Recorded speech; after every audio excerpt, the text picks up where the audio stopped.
The following training is sponsored by the Niagara Library System. We serve our member libraries in Niagara, Orleans, and Genesee counties. Please visit your local library homepage and use your library card to get access to streaming videos, downloadable music, audiobooks, ebooks, and even more from the comfort of your own home. Thank you. Hello. Let's go ahead and get into routers and access points, okay? They sound like something big and scary, but they're not.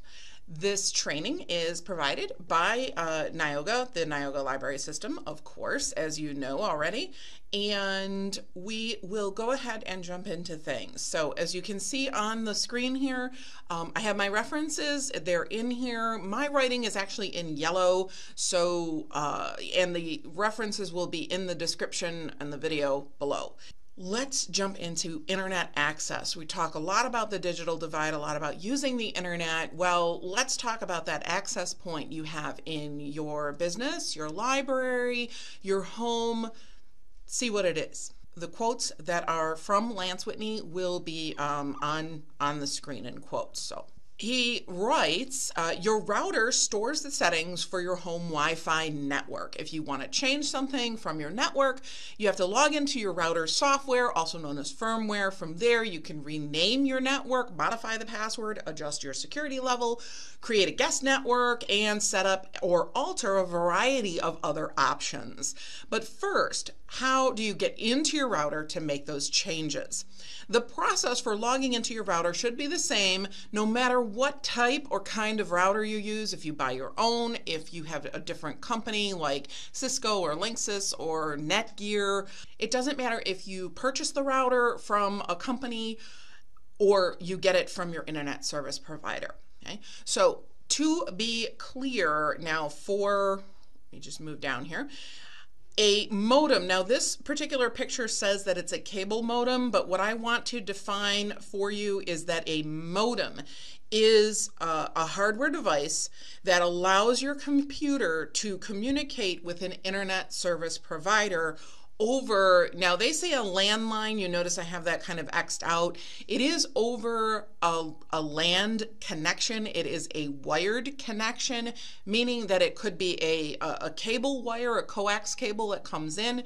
It could be a telephone wire like through DSL or regular telephone lines. It could also be a line that actually comes into your house from a satellite dish that is mounted outside of your home. But it's still a line that comes into your home and into the modem itself. If you don't have a modem, you cannot get on the internet. Now, hang with me for a second. A router is what most of us think of, and I've got a picture over here of a router. A router is a hardware device that's designed to receive, analyze, and move incoming packets, that is the internet, to another network or throughout your network. Routers are very commonly used in home networks to share a single internet connection, that comes in through your modem, between multiple computers. Okay. Now this is what one may look like, and actually this is not the setup in our home, but it may as well be, because we have a power strip right there. We have a modem and then a wireless router that's all connected like that. So this is the kind of stuff that you're looking for. It looks a little busy and it's kind of messy, but it is what it is. I'm also going to mention right here, right now, although it looks a little busy and it is a little messy, you want to make sure that all of your computer equipment, and this in particular, is in a central place in your home or in your library, and it needs to be well ventilated. You don't have to necessarily have the air conditioner pointing right on it, but heat is always the enemy of electronics, so make sure that it's well ventilated. I've seen a lot of things like on Pinterest and Etsy where they're like, oh, you can make it look like a book and have a cover over that. That's bad. That allows heat buildup. It's really not good for your computer devices. So any of this, you do want to leave it more in the open. Some people, like I mentioned, have that separate modem and router, and they can actually literally be two separate devices. However, many of us have what is called a hybrid, and this right here happens to be a Cisco Hybrid. It's an access point to the internet. What that means is you have your modem and your router in one device, okay? And I'm going to try and zoom in on the picture here, but what you're going to see, now this is as you look at the front of your access point, that's what I'm going to call it, you have your power indicator here. You have, this is actually a little globe, that is your actual modem, that is your incoming internet signal. This is your wireless signal, those little waves, all right? So that's the wireless signal that would be inside your home or your library. And then here, what I liked about this is they have 1, 2, 3, and 4. This means 1, 2, 3, 4 that there are actually 4 different connections on the back side of your access point that you can actually wire with Cat 6 or Cat 7 cable to another device like a PC. You might have a gaming console like a PlayStation or an Xbox. They actually have the little spaces for the jack, so you can plug one end into your gaming system and then run the cord through your home and plug it directly into your access point. What that does is it allows for the maximum internet to flow. It's the best way, or one of the best ways, to connect a gaming system to your home network. That's what those are. So when this is up and running, the power light would be on and steady. The internet light and the Wi-Fi light, the internet light would probably blink as the internet comes into the house. And then each of these, the wireless signal and anything that is plugged in to the backside would actually show as a steady light. This is how you connect things both wired and wirelessly to your access point. Okay? So the modem is the incoming signal, the router is what breaks up the signal and allows you to have multiple devices connected. What if you want to actually log into your router, the router itself, or your access point? It's fine, could be the combined modem router. What if you want to actually log into that and see things like, what is your actual Wi-Fi network name? What is your wireless password? How do I get into the router so that I make sure that it's updated and that it is working as best it can? Well, one of the easiest ways is to actually use a regular computer or a laptop. And for Windows, the easiest thing to do is then to find what is called your router's IP address. Let me just scroll down a little here. To find your router's IP address, which is the first thing we need, what we're going to do is type CMD into the Windows search bar and press enter. What I did was I took a screenshot. This is of my little work computer here. This is a Windows 10 computer and it has the little magnifying glass for the search right there. So when I click on that, I type in CMD and what I'm looking for literally pops up here as the command prompt. And you can see I'd actually put my mouse over it and you would then click open. And what's going to happen is it's going to open that kind of plain text black window. And when you get that, and you can see a little picture of it here on the screen, when that window pops up right here, you can see it now, you are going to literally type in the letters ipconfig. So let me just highlight this. ipconfig. Type that into the box. When you do that, the ipconfig will run. You'll see a whole bunch of stuff and you can see this here, but what we're really looking for right here in red is called the default gateway. That is your access point. That's how you get onto the internet and how your router communicates with the modem and how your router communicates with all the devices on your network. Once you have a correct IP address, you go to your computer and you type it into your browser's address field and press enter. So what does this look like? Well, again, I pulled up a screenshot right here. This looks like, to me, this looks like the Safari browser on Apple. You could use Chrome, you could use Firefox, you can use Edge, any of the browsers.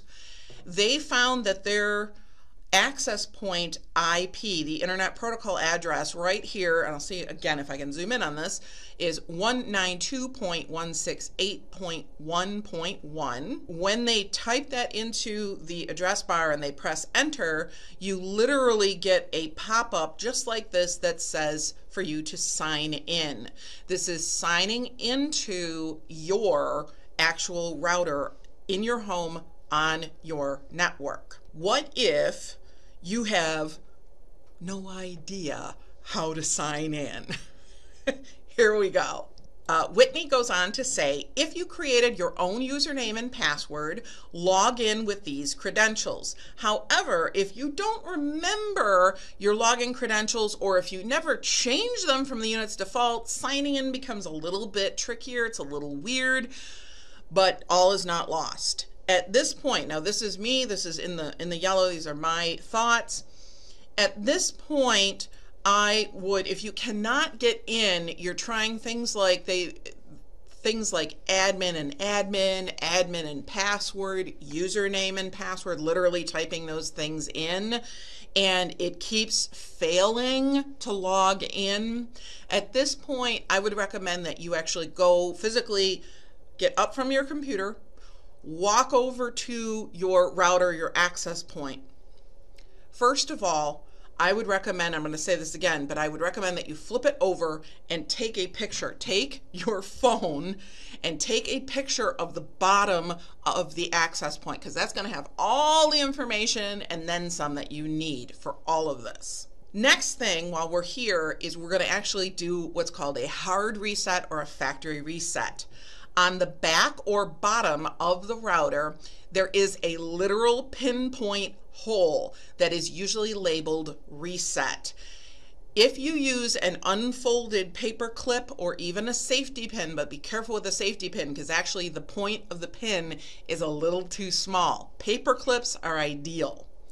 But if you use a pin to push and hold the tiny button that's inside that reset hole, you will see that the lights on the router actually turn off and then they come back up again. This is a good picture right here of what that little reset hole looks like. So you may have a little antenna up there. You have the ports where you can plug things in, like your gaming systems and that. This is your power, where you put your plug in. But this little teeny tiny hole, it literally looks like a pinprick. That's what you want to take your paperclip, press and hold the paperclip in there until the lights on the router turn off. And then they'll start, then you can release it. And when you release it, the lights on the router will start to come back up again. Leave it alone. Leave it alone for a solid minute. I mean a minute, whole minute. Like I would set a time, or I would watch the time on my watch, okay? Let it go. You will kick everyone and everything currently connected to your network right off the network. You'll kick them right off. You will not be able to access the internet until you complete the reset and then recover or reinstate your wireless password. Luckily, remember how I said to take a picture of it? The default information that we need is literally printed on a sticker on the bottom of that router, the access point. You take a picture of it, and that way, again, you have all the information you need to know. And when you do, this is very, very similar to what you will see, all right? So it will have the network name, it'll have the password, which is blurred out here, the serial number of the item, and it may even have, like this one down here says property of Comcast, not for resale. It may even have a website to say to log into your router. It will literally give you a website to go to. And you will still need this information that's right here on this screen. So when you go back to the computer you're using, the browser will still be displaying that error message that said you cannot log in, you didn't input the right username, you didn't input the right password. It'll have that. It might say login failed. That's okay. What we're going to do is, with that picture you have of your router, you're going to try again, this time with that exact information from the bottom of your router. and you will get in. How do I know this? Because I literally had to reset an extender like a week or two ago, and I did not have a paper clip. I did have a safety pin, and I opened the safety pin and I had to pin that router, and I had to wait for it to turn off and then turn back on again, and it reset. I took a picture of it, brought that over to my computer, and then was able to log into that little Wi-Fi extender, that little range extender. It is the same idea, the same thing. Okay, you can do it. Once you do, when you get into on your computer, you literally log into your router. This is kind of what you're going to see. This is what I see almost all the time. There's usually something that's basic and then advanced, and you have your internet status, so how strong the incoming signal is through the modem. You have your wireless status with things like the name of it and that kind of stuff. Interestingly, too, you have the number of attached devices. Don't worry about satellite devices. That has something to do with that particular picture. But usually the number of devices, you might be surprised.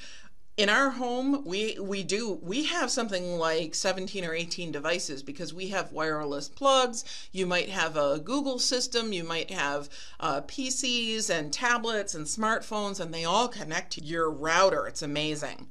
You can actually have a guest network set up if you like, and any further security that the router itself might provide. That depends on the make and model of your router. This stuff you will see all the time. Your internet connection, your wireless, how many devices are actually attached, and you will almost always see if you have a guest network set up or not. That is the basic page. If from the basic page here, we actually go and we click on the wireless connection there, the wireless network right here, what would be important here is it would give you the wireless network, the name of it, the different channels, the security options, including, very importantly, and I am going to go ahead and zoom in, very importantly, your password for the wireless. This is the password that you would give out to anyone who wants to connect to your network. You can change it, you can have it as the default, you can have pretty much anything you like as a password. I would not recommend having no password or none. That would be an unsecured network. I wouldn't recommend that, especially at home.